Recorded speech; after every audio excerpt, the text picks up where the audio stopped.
말씀은 구약성경 역대하 2장 11절부터 18절 말씀까지입니다. 구약성경 역대하 2장 11절부터 18절 말씀까지입니다. 우리 본문은 17절, 18절 이렇게 두 절 읽고 시작하겠습니다. 17절, 18절 읽겠습니다. 시작. 전에 솔로몬의 아버지 다윗이 이스라엘 땅에 사는 이방 사람들을 조사하였더니 이제 솔로몬이 다시 조사함에 모두 15만 3,600명이라. 그 중에서 7만 명은 짐꾼이 되게 하였고 8만 명은 산에서 벌목하게 하였고 3,600명은 감독으로 삼아 백성들에게 일을 시키게 하였더라. 아멘. 우리가 어제 말씀을 통해서 솔로몬이 계속해서 두로왕 히람에게 이제 그 건축의 일을 자세하게 설명을 하는 그런 모습들을 봤습니다.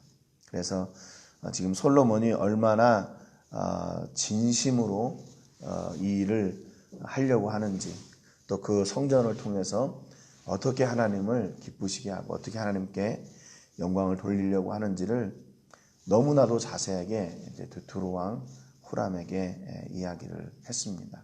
그리고 정중하게 도움을 요청했고, 또 그 도움을 요청하는데 일하는 사람들의 품삯도 다 이렇게 지불을 하겠다, 이제 이렇게 이야기를 했죠. 이 이야기를 사신들을 통해서 들은 이제 후람이 이제 솔로몬에게 다시 사신을 보내서 답장을 합니다. 사신들에게 이제 답장을 하는 거죠. 11절에 보니까 두로왕 후람이 솔로몬에게 답장하여 이르되 여호와께서 자기 백성을 사랑하심으로 당신을 세워 그들의 왕을 삼으셨도다라고 이야기합니다. 지금 이 두로왕 후람, 히람, 이 사람은 지금 이방인이거든요. 하나님을 믿거나 또 아는 사람이 아니에요. 그럼에도 불구하고 그 솔로몬의 이야기, 또 솔로몬의 소문을 들었겠죠. 그 솔로몬의 삶을 통해서 어떻게 생각을 하게 되냐면, 여호와께서 자기 백성을 사랑하심으로 당신을 세워 그들의 왕을 삼으셨도다 그랬어요. 그러니까 하나님이란 분이 솔로몬을 세워서 그 이스라엘의 백성의 왕을 삼으신 것은 하나님이 그 백성을 사랑하시기 때문이다 그랬어요. 왜냐하면 그 왕이 어떤 사람인가 하는 것을 바로 알게 되니까 왕의 진심이 무엇인가를 알게 되니까, 저런 사람이 이스라엘의 왕이 된 것은 지금 솔로몬이 얘기했던 그 솔로몬과 함께하는 그 하나님이 그 백성을 사랑하시기 때문이구나. 저렇게 좋은 왕을 세우시고 저렇게 신실한 왕을 세우신 것은 바로 그 백성들을 사랑하시기 때문이구나 라는 것을 이제 그 두로왕 후람이 알게 된 겁니다. 그러니까 솔로몬의 모습을 통해서 솔로몬은 하나님의 모습을 보여준 거죠. 그러니까 결국 사람의 마음을 움직이는 것은, 지난번에도 말씀을 드렸지만, 자기가 가지고 있는 힘과 능력을 막 이렇게 보여주고 그를 막 억압하고 그런다고 해서 그 사람의 마음이 움직이는 것이 아니라, 사람의 마음을 움직이는 것은 진심이에요. 진심. 그러니까 솔로몬이 계속해서 그 사절들을 통해서 내가 왜 성전을 짓고 성전에서 무엇을 하려고 하고 또 그 하나님이 얼마나 크신 분인데 내가 그 놀라운 일을 감당하게 되었는지, 또 이 성전이 그 하나님의 영광을 다 드러낼 수는 없지만 그래도 내가 이 하나님께서 주신 그 은혜로 이걸 하려고 한다 하는, 이걸 계속해서 이렇게 반복하여 이야기하다 보니까 그 진심이 통한 거예요. 진심이. 그러니까 솔로몬을 보고, 야, 저런 사람이 저렇게 왕이 됐으니 그 하나님이란 분이 자기 백성을 얼마나 사랑하셔서 저 사람을 왕으로 세웠는지 이제 고백하고 알게 되는 것이죠. 솔로몬의 그 진심을 통해서 솔로몬을 이스라엘의 왕으로 세우신 하나님을 보게 된 거예요. 12절에 보니까 후람이 또 이르되 천지를 지으신 이스라엘의 하나님 여호와는 송축을 받으실지로다. 다윗 왕에게 지혜로운 아들을 주시고 명철과 총명을 주시사 능히 여호와를 위하여 성전을 건축하고 자기 왕위를 위하여 궁궐을 건축하게 하시도다 그랬습니다. 더 나아가서 후람이 천지를 지으신 이스라엘의 하나님 여호와는 송축을 받으실지어다. 그렇게 하나님을 찬양합니다. 하나님의 전능하심과 위대하심을 찬송해요. 다윗 왕에게서 지혜로운 아들을 주시고 명철과 총명을 주셔서 능히 여호와를 위하여 성전을 건축하게 하고 또 궁궐을 건축하게 하시도다 그랬습니다. 그러니까 지금 이 사람은 다윗 시대부터 솔로몬 시대까지 그 역사를 아는 거예요. 어떤 역사냐면 믿음의 역사, 하나님의 역사를 아는 겁니다. 다윗을 통해서 역사하셨던 하나님, 그 하나님이 다시 솔로몬에게 역사하시는 그 놀라운 믿음의 역사를 그 사람이 본 거예요. 그러니까 역시 이 역사는 바로 저 다윗도 그랬고 솔로몬도 그랬고 저 사람들의 이런 역사를 보니까 이게 바로 하나님의 역사구나라는 것을 고백하게 되는 것이죠. 여러분, 그러니까 우리가 삶을 통해서 우리가 드러내야 될 것이 무엇인가 하는 것을 분명하게 오늘 본문을 통해서 우리에게 도전하고 있는 겁니다. 여러분, 우리 삶을 통해서 무엇이 증명돼야 되나? 내가 얼마나 지혜로운지, 내가 얼마나 돈이 많은지, 내가 얼마나 능력이 많은지, 경험이 많은지, 나의 스펙 이런 것들이 아니라 나를 통해 역사하시는 그 하나님, 나를 통해 역사하시는 그 하나님의 영광이 계속 증거돼야 돼요. 어떻게 해요? 대를 이어서. 여러분, 이거보다 더한 전도가 없는 것이죠. 이거보다 더한 전도가 없어요. 물론 말로 전도하는 것도 필요해요. 그러나 더 효과적인 전도는 내가 했던 말대로 사는, 내가 했던 말대로 역사하시는 그 하나님을 보여주는 삶이에요. 보여주는 삶. 그러니까 다윗의 삶을 보고 솔로몬의 삶을 보고 역사하시는 하나님을 보니까 이 후람이 그렇게 하나님을 찬송할 수밖에 없는 거죠. 변함없는 믿음의 역사, 변함없는 그 하나님의 역사. 그러니까 그 하나님을 보고 이방 왕을 통해서 하나님이 고백되어지고 찬송되어지는 겁니다. 여러분, 이게 바로 진짜 살아있는 믿음의 사람들이죠. 진짜 믿음의 사람들. 말로 화려하게 거창하게 사는 게 아니라 내 삶으로 보여주는 사람들이야. 그래서 13절에 보니까 내가 이제 재주 있고 총명한 사람을 보내오니 전에 내 아버지 후람에게 속하였던 자라 그랬습니다.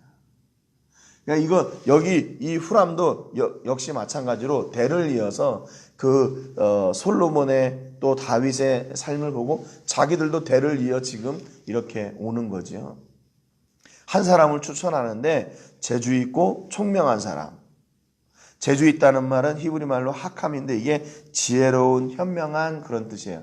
그러니까 기술에 있어서 지혜롭고 현명하다는 말을 사용할 때는 기술이 뛰어난 사람. 그리고 또 정치에 있어서 재주 있다는 말, 이 하캄이라는 말을 사용하면 국사와 정치를 잘하는 그런 영민한, 똑똑한 사람, 이렇게 번역이 되는 겁니다. 그리고 총명하다는 말은 이해력이 있다, 또 통찰력이 있다, 그런 뜻이에요. 이 성전을 짓는데 그러니까 모든 이런 상황들을 다 잘 알고 기술도 있고 서로 이렇게 소통도 잘 되고 하는 그런 사람이래요. 근데 어떻게 이 두로 사람이 어떻게 이스라엘하고 같이 소통이 잘 될 수가 있나 보니까 14절에 이 사람은 단의 여자들 중 한 여인의 아들이요 그의 아버지는 두로 사람이라 그랬습니다. 그러니까 두 문화, 다문화죠. 엄마는 이스라엘 사람이고 아빠는 그 베니게 두로 사람인 거예요. 그러니까 이미 그 두 문화 사이에서, 그러니까 이스라엘 사람들에게도 소통이 잘 될 수밖에 없는 이유가 어머니에게 그 히브리어를 배웠을 테니까요.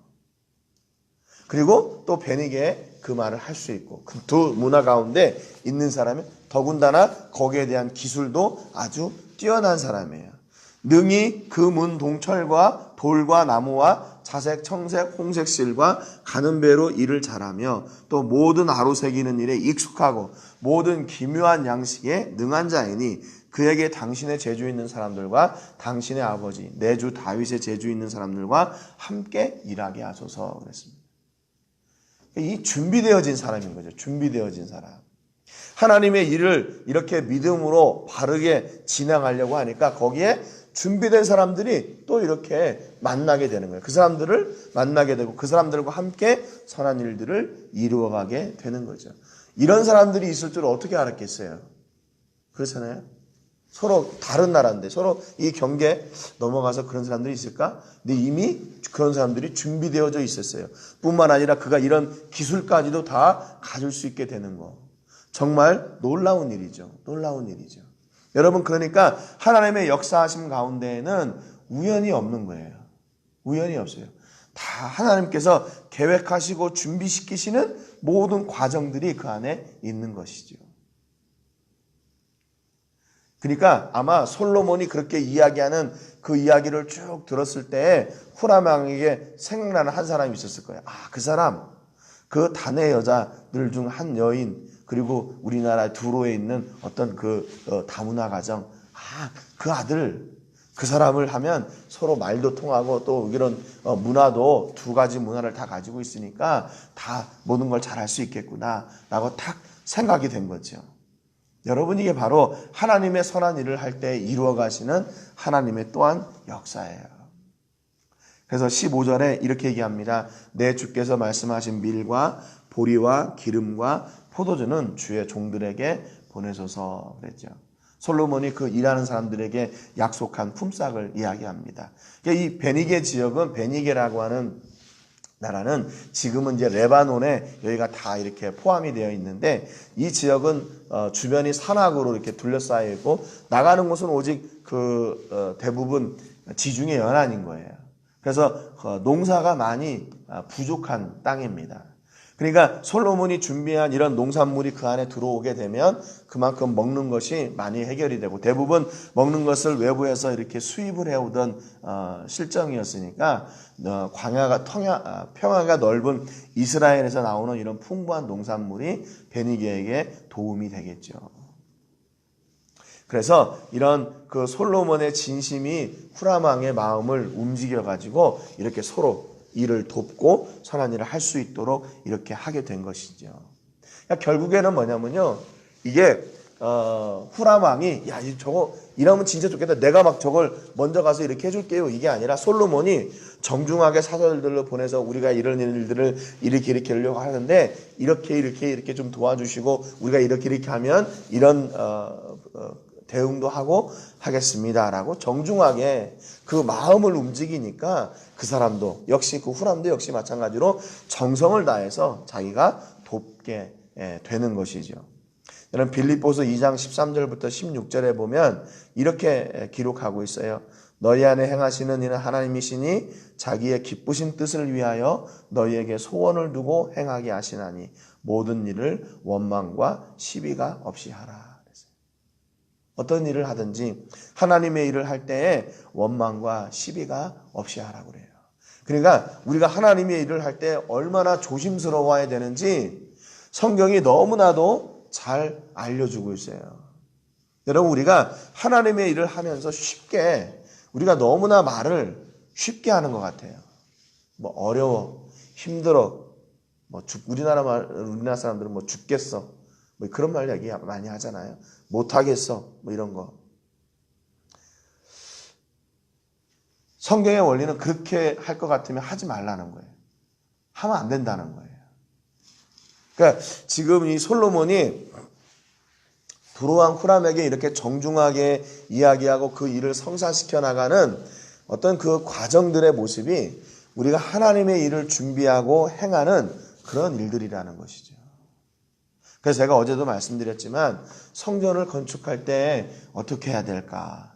그 모습을 통해서 하나님의 일을 어떻게 해야 될까? 하는 그런 여러 가지 일들을 묵상하게 됐다고 그랬잖아요. 여러분, 그러니까 특별히 앞에서 일을 하고 또 사명을 가지고 사명을 감당하고 사역자의 자리에 서 있는 사람들은 더 그래야 됩니다. 내가 이것을 지금 어떤 심정으로 하고 있나? 그래서 저도 많이 저 자신을 그동안 그냥 너무 쉽게 얘기했던 이야기들, 이거 내가 정말 다시 말을 걸러야 되겠다 하는 그런 생각을 했어요. 여러분 우리가 일을 많이 하는 게 중요한가?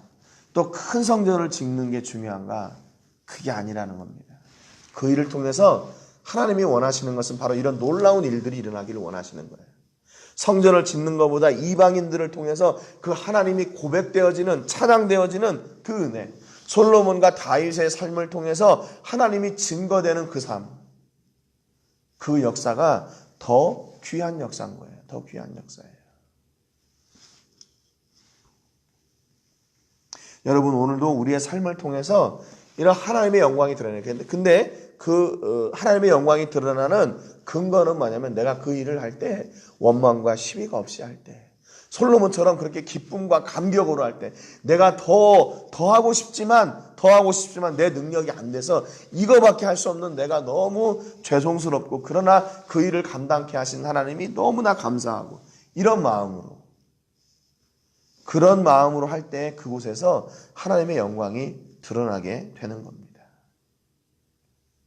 이 말씀은 구약에서도 신약에서도 오늘을 사는 우리에게도 유효한 말씀이에요. 어떤 일을 하든지 주의 일을 감당할 때 원망과 시비가 없이 하는 거 말입니다. 그래서 후람은 16절에 우리가 레바논에서 당신이 쓰실 만큼 벌목하여 때를 엮어 바다에 띄워 욥바로 보내리니 당신은 제목들을 예루살렘으로 올리소서 하였더라 그랬습니다. 그래서 후람이 그 벌목한 나무들을 바다에다가 이렇게 때를 지어가지고 그 통나무를 욥바로 옮기는 거죠. 욥바는 예루살렘에서 서쪽으로 쭉 가면 지중해 연안 있는 항구예요. 이스라엘의 항구. 그러니까 거기에서 이제 예루살렘으로 바로 이렇게 이런 재료들을 옮길 수가 있는 거예요. 참 지혜롭죠. 그 사랑을 넘어서 그 나무들을 다 어떻게 옮기겠어요. 그러니까 이런 어떤 그런 경험들까지도 다 이렇게 알게 되는 거죠. 그러니까 아마 다윗 시대에 궁궐을 지을 때 그렇게 했던 것 같아요. 그러니까 지금 이 성전과 궁궐을 지을 때에도 그렇게 루트를 이렇게 하는 것이죠. 그래서 17절에 보니까 전에 솔로몬의 아버지 다윗이 이스라엘 땅에 사는 이방 사람들을 조사하였더니 이제 솔로몬이 다시 조사하며 모두 15만 3,600명이라 그랬습니다. 그래서 아마 이 이방 사람들이 이스라엘과 함께 거주하게 되었던 것은 아마 전쟁에서 또는 아는 이스라엘의 명성을 듣고 이렇게 들어오게 된 아마 그런 사람들이었을 거예요. 그래서 그들 가운데 7만 명은 짐꾼으로, 8만 명은 벌목하는 사람으로, 또 3,600명은 감독으로 이렇게 세웠어요. 또 여기 같은 열왕기상에 보면 얘는 250명의 또 다른 이스라엘의 감독관들이 있습니다. 그래서 이렇게 일이 딱 진행이 되니까 그거를 착착착 이렇게 다 나눠서 하나도 이렇게 어그러짐이 없도록 그 일을 잘 준비해서 사람들을 통해서 그 일이 이루어지도록 체계적으로 잘 관리를 했다는 것이죠. 여러분, 그러니까 우리가 어떤 하나님의 일을 감당할 때 우리의 지혜도 필요하고 우리가 가지고 있는 재능도 필요하고 또 우리가 가지고 있는 재물도 필요하고 우리가 드리는 삶도 필요하고 모든 것들이 다 그 안에 쏟아 부어지게 돼 있거든요. 쏟아 부어지게 돼 있어요. 그러니까 그것을 최대한 정말 하나님이 기뻐하실 수 있도록 어떻게 쏟아 부어야 되냐? 진심으로 쏟아 부어야 돼요. 진심으로. 교회를 할 때는 그렇기 때문에 막 이렇게 어거지로 이렇게 꺼집어 놓는다고 해서 그렇게 되는 게 아니에요. 그렇게 해서도 안 되고요. 기쁨으로 내가 정말 부족하지만 감당하겠습니다라는 그런 마음으로, 겸손한 마음으로 감당하는 것이 바로 교회 일이고 직분이라는 겁니다. 여러분, 그렇기 때문에 하나님의 일을 할 때는 그렇기 때문에 뭐 할 수밖에 없어요? 기도할 수밖에 없는 거예요. 기도할 수밖에 없어요. 내 진심이 들여져야 되니까 그 일을 감당하는 데는 기도 이외에는 또 다른 방법이 없어요. 그 진심을 쏟아내기가. 내 시간을 드려야 되고 물질을 드려야 되고 내 삶을 드려야 되고 내 정성을 다 드려야 되는데 여러분, 그게 어느 정도는 가능해요. 어느 정도는. 근데 이걸 지속하기가 어려워요. 그렇기 때문에 우리가 기도해야 돼요. 성령의 능력이 없이는, 그렇기 때문에 하나님의 일을 기쁨으로 감당하기가 어렵습니다. 여러분 오늘도 하나님께서 주신 사명이 무엇인지 돌아보는 은혜가 있기를 바랍니다. 그래서 내가 그것을 지금 내가 신령과 진정으로 하고 있나, 기쁨으로 하고 있나, 정성으로 하고 있나, 진심으로 하고 있나 돌아보시고 더 많은 기도가 여러분의 삶 가운데 풍성해져서 주신 사명들을 온전히 감당하는, 또 교회를 위해서 그렇게 기도해 주시고 교회가 감당하고 있는 사역들을 위해서 진심이 쏟아지는 사역이 될 수 있도록 위해서 여러분 기도해 주시기를 바랍니다. 진심이 쏟아지지 않는다면 다시 준비하시고 다시 출발하셔야 돼요. 그래서 그 일을 통해서 온전히 그 일을 허락하신, 또 그 일을 통해 영광 받으시는 하나님만 드러나는 복이 넘쳐나시기를 주님의 이름으로 축복합니다. 오늘 기도하실 때 출라비스타 교회를 위해서 기도해 주시기 바랍니다. 우리 교회 성도들이 정말 교회를 습관적으로 왔다 갔다 하는 것이 아니라 그 안에서 살아계신 예수님을 만나고 성령님을 만나고 하나님을 만나는 그런 기쁨과 감격으로 살 수 있도록 위해서 기도해 주시고, 오늘 말씀을 통해서 가장 귀한 믿음의 복을 우리의 자녀들에게 물려주는 그런 복이 넘쳐나는 가정이, 또 그것을 준비하는 교회가 되기를 위해서 기도해 주시기를 바랍니다. 제가 먼저 기도하고 같이 기도하겠습니다. 하나님 아버지 감사드립니다. 오늘 말씀을 통해서 두로왕 후람이 솔로몬에게 응답하며 솔로몬의 진심을 알게 되고 다윗과 솔로몬 두 대에 걸쳐서 역사하시는 위대한 하나님을 보고 찬양하게 되었습니다. 하나님, 성전을 짓는 일도 중요하지만 그 과정을 통해서 이방 왕의 입술을 통해서 하나님이 찬송되어지고 고백되어졌다는 사실이 더 놀라운 일임을 저희가 잘 압니다. 하나님, 오늘 우리의 삶을 통해서도 우리의 봉사와 헌신과 충성을 통해서도 하나님의 영광이 온전히 드러나게 하시고 우리를 지켜보는 믿지 않는 영혼들의 입술을 통해서 우리에게 역사하시는 하나님이 고백되어지고 찬송되어지는 귀한 통로로 저희들을 사용하여 주시옵소서. 하나님, 그래서 우리의 공로는 없습니다. 하나님이 이루셨고 하나님이 일하게 하셨고 준비하게 하셨으니 하나님이 영광 받으시고 모든 것이 하나님의 은혜입니다. 우리가 주의 일을 감당할 때 늘 원망과 시비와 불평이 없게 하시고 기쁨과 감사와 감격으로 주신 사명 잘 감당하게 하시고 그 일을 통해서 온전히 하나님 영광 받아 주시옵소서. 오늘 우리의 삶을 통해 역사하실 하나님을 기대하고 감사드리고 찬송하며 예수님의 이름으로 기도합니다. 아멘.